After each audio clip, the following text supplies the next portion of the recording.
Don't let my stupidity become the measure for your spiritual maturity.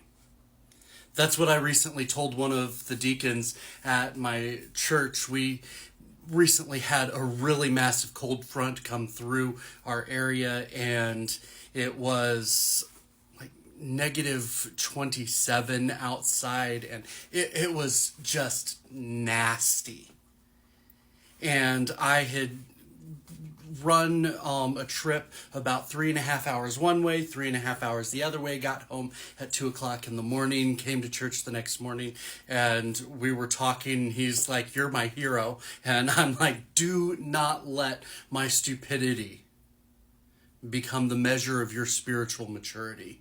And sometimes we have a tendency to do this in our lives. We have a tendency to do this with the people that are around us that we see as being successful or wise or intentional. We look and we see some of the results that they get, but we don't necessarily see the costs or the pain that come as a result of how they got there. We look at people who have built empires, but their marriages failed and they had horrible relationships with their children. We look at actors who had lived in near poverty and then finally got their break, and we think that if we just go through life and hit it hard enough that on the next side we're going to get a turn for the better and everything's going to come together.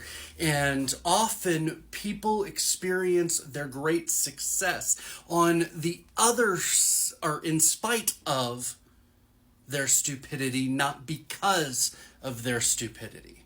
So I encourage you to join me in choosing to live a life different from the way we're encouraged to. Work hard, yes. But don't spend your life hustling away the things that are most important.